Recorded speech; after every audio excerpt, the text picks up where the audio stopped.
Hey, Tucker. Why? Mommy's gone. What do you want to do?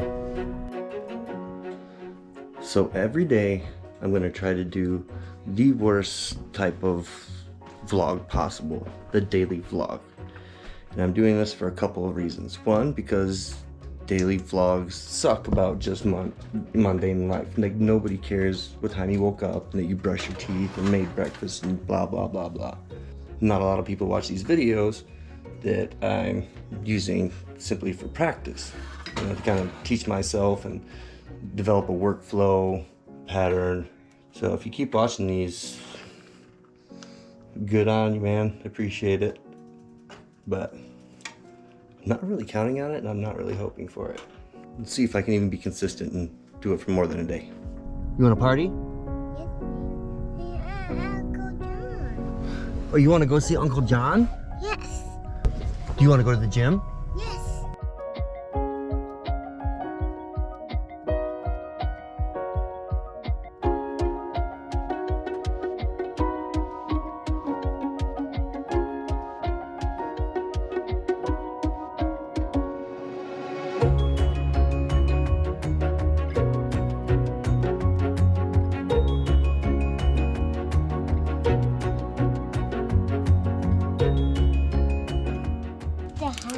Here. What did you find?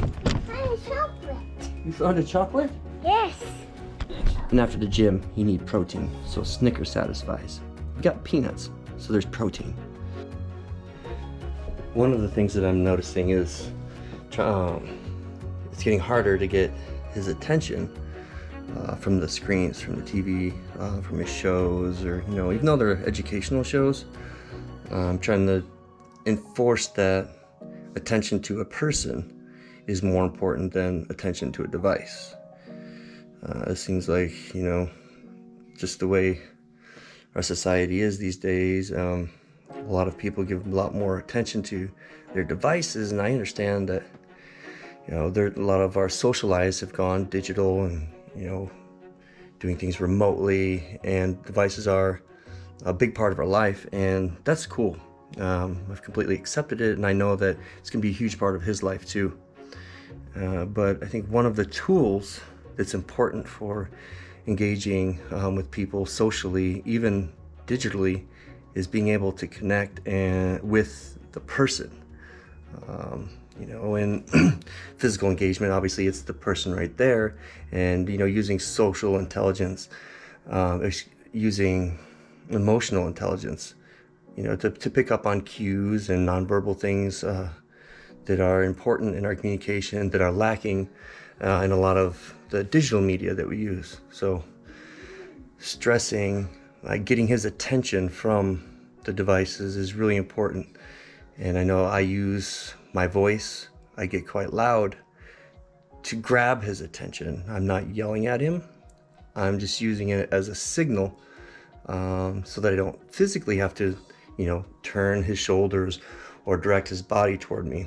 Go, go, go, go, go, go, go, go, tight, tight, more, more, more. Look at your cup, look at your cup.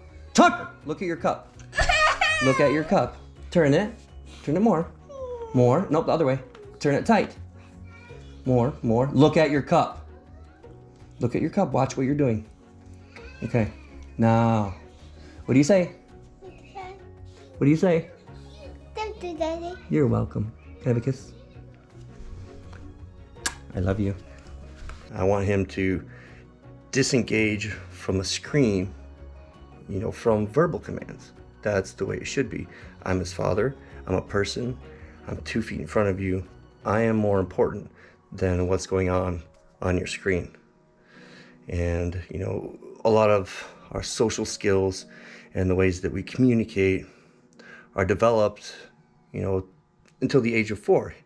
He's almost 3.5, so I just want to make sure that I'm instilling these fundamentals, these principles for engaging with people, you know, before it's too late. If I were to allow him to spend all of his time, you know, on his screen and neglect the importance of how significant human-to-human engagement is, If I didn't do that, then, you know, my fear is that he would think that it's okay to ignore a human being that's right next to him. And you see this on social media. The first thing that people do when there's, you know, a disaster or something going on that requires human attention and human assistance is they go for a device instead of going for the person that needs help. In a recent book that I was reading, Social Intelligence by Goleman, that's one of the examples that he uses, is that out of a group of, I mean, I can't quote the literature, you know, verbatim, but it's along the lines of, you know, currently in our society, people are more likely to go to their device when something bad happens, as opposed to going and actually helping the person. They did a case study where they had someone who needed help and was on the ground. I think this was done in Germany, if I'm not mistaken.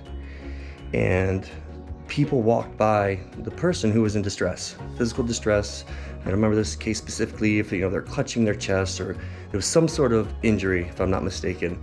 And it took 15 minutes for someone to stop, to render any sort of attention, not just aid, but to stop and give the time of day to the person who's on the ground instead of the devices in their hands that they were using as they walked by. And I don't know if it's just the way I was brought up, my background being in the military and engaging with people constantly. I think that there's a huge importance in the human connection. And so I'm just trying to do what I think is best for my child in his early years in his development. I mean, some people may agree with the technique that I'm using. I'm a first-time parent. It's trial and error. Some of the things I've been trying have been working, and I'm open to options. I'm not a huge proponent of spanking or physical discipline, although there are certain things I absolutely will lay my hands on my child for. One is destruction of property. That includes vehicles and homes, property, things that people value that, you know, they spend their hard-earned money on. He can't destroy that. He can't cause any sort of destruction or damage to it. That's a good way to get a little smack on the butt. The second one is intentional cruelty to animals or other people. That's a real good way to get a spanking from dad. Other than those, I'm pretty lenient, I think. Yeah, other than that, it takes quite a bit, and I do a 3-step warning system, and he usually stops, if not on the first, then the second step. First step is normal tone of voice command, you know, stop. I don't like to use the word no, I like to use the word stop and then follow it with an explanation of why you need to stop. If that doesn't work, the second one is a verbal command with a physical movement. That doesn't mean I touched my kid. That means that I'm making it very apparent to him that he has my undivided attention. So I'll say stop, turn my body toward him, and lean forward as if I'm going to get up to, you know, stop him from what he's doing, because that is the next step. First verbal command, second verbal command. Well, first verbal command with an explanation, second verbal command and a physical gesture, and that usually stops there, because the third one is usually some sort of physical correction. You know, whether I take something from him, give something to him, or assist him in doing whatever it is he needs to do or stop doing. So if you hear me yell, it's not out of anger or anything like that. It's simply for attention. What's up? Dinosaur backpack. Where is your dinosaur backpack? Tucker, did you look for it? Where is it? Search for it. No, it's not in the truck. It's inside the house. Can you look? I think it's in here. Can you look for it? Where is it? It's black, Tucker. Your backpack is black, remember? Where is it? Look in here. Look on the floor. Can you look for it? Oh no. Where is it? This is another thing that I'm working on. When he asks for something, a lot of times it's in plain sight. And what I'm noticing is he's going through the motions of searching for it. You see his eyes looking around the room. You see his head move, his body. He looks like he's searching for it. But what I'm finding is he's not actively searching. He's not looking. He's not scanning the area. He's not taking inventory of what's around him to identify the object. He's doing what he knows he should do when he's searching for something, and that's look around. But he's not actively looking at the things around him and noticing the backpack that he just stepped over. And I'm not going to help him. Hey, buddy. How was your nap? Okay.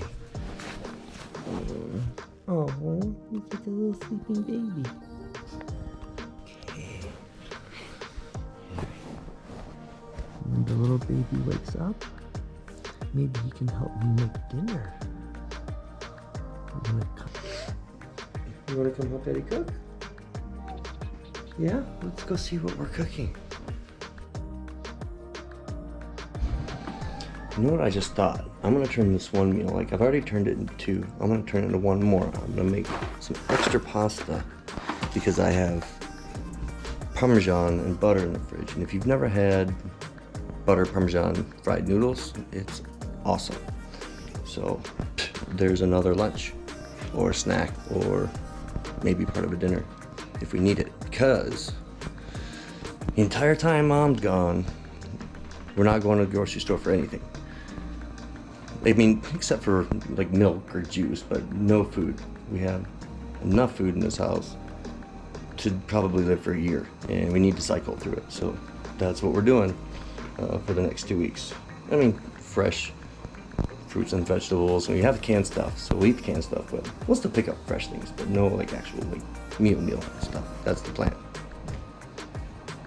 And well, except for Happy Meals. Like Happy Meals don't count because they're Happy Meals. We're allowed to get Happy Meals. Hey Tucker, are we allowed to get Happy Meals? Can we get Happy Meals? Yes. Of course we can, right?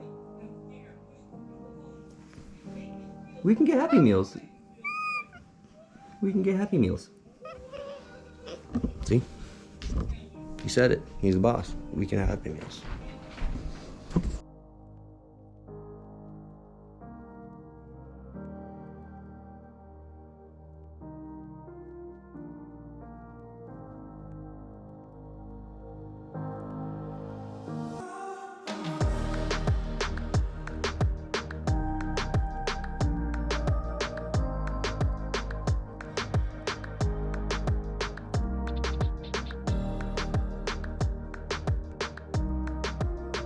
Stir up the marshmallows. Wow, so yummy.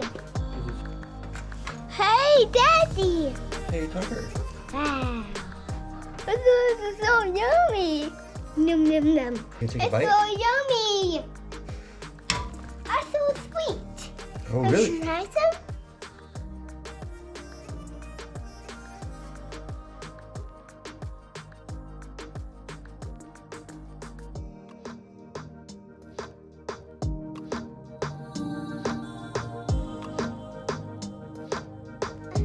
I meant to get your help. Oh, the excavator helped. Oh, we get some floor Cheerios too. Tucker, it's Corona season. We can't do that.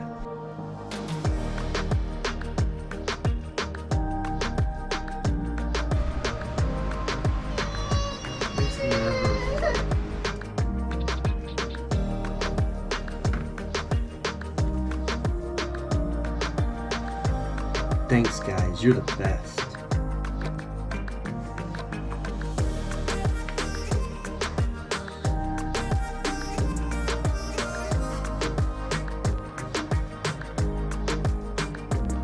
What are you doing out of bed? I Nice to meet you too. Isn't it time for bed?